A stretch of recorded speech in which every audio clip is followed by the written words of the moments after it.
Hello and welcome to another episode of Rock Paper Hadouken. This week we're getting old Jackie Chan on your ass with United Front's Sleeping Dogs. Sleeping Dogs is the long-awaited third installment of the True Crime series. True Crime Streets of Hong Kong, as it was originally known back when it lived with Activision, was cancelled and the project was left in limbo. This left developers United Fronts with a nearly finished game and nobody to publish it. However, like a spiky-haired, effeminate man-child riding on a flying cat horse, Square Enix showed up to pick up where Activision left off. Along with the new name, this game brings in the new location of Hong Kong. The first thing to mention is that the location really does feel like Hong Kong. Sleeping Dogs is one massive homage to Hollywood action. Sleeping Dogs does wear a distinctly rock-star shaped hat, but that doesn't mean it's just another GTA clone. It managed to pull off something that many games have tried and failed at: fun melee and gunplay combined. In fact, one of the most satisfying parts of the game is knocking old Mr. Chow right on his ass. One of the reasons it's managed this seemingly impossible task is because United Front have done what very few developers actually do. They've thought about their competition, looked before they leaped, and taken some of the best mechanics of well-known titles and made them their own. With gameplay and story reminding us of the great Grand Theft Auto, driving taking on the style of Vin Diesel's Wheelman, and a fighting mechanic reminiscent of that outstanding game, Arkham Asylum. The story is one of cliches and violence, taking control of an undercover police officer as he tries to take down the Triad from the inside. The missions do a good job of putting all of your skills to use and adding a variety of gameplay to the mix.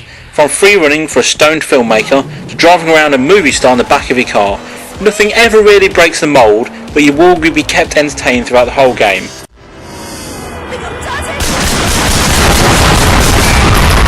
One particular thing that will guarantee to frustrate even the most avid gamer is the gang dens. These involve entering a gang area, putting foot to ass on a couple of triads, and then hacking the local security camera. Yep, those pesky triads are always hanging around those local security cameras. This allows you to return to one of your many apartments, where you'll then get to survey the area and send in the heavies to arrest the unsuspecting dealer. This sounds like a nice idea, but the developers have managed to take out all of the fun simply by removing any challenge.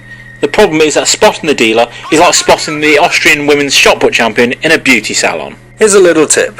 Look for the suit. The second feature, which is bound to grate, are the various minigames the game frequently throws at you. With separate minigames for hacking, lockpicking, bug planting, safe cracking, yoga classes and knitting. Okay, we made those last two up, but still, these serve as little more than annoyances that take away from the game's usual tight pacing. The game offers the usual choice of character customization. With outfits available from various merchants spread across the city, you can tailor your wardrobe to get that ultimate gangster chic look. You can go for that sleek, suited and booted gangster style, or that, I'm not homeless, I just can't be bothered. Your choice. When it comes to having the skills to pay the bills, this game has 4 separate progression trees to climb. As you roam the city completing missions and interacting with the common folk, you will earn experience points for cops, triads and face, with each one requiring different actions to earn. And by the way, being told by the game that your face is too low never gets old. This showcases another flaw. There isn't really a way to experiment. By the end of the game, you'll simply end up buying all the available moves in each tree, meaning your character is going to be a carbon copy of everybody else's. It'll just be a kung fu carbon copy that no one will ever argue with. The one tree that does work well is the martial arts tree.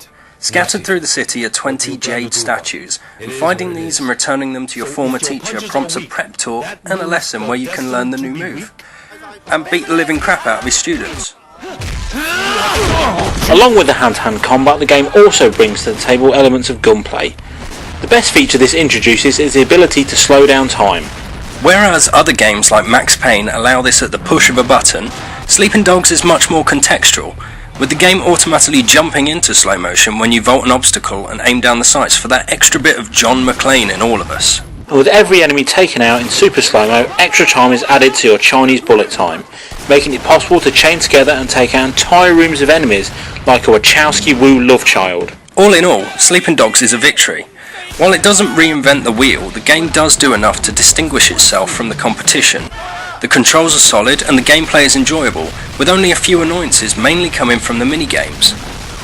We give this game 4 noodles out of 5.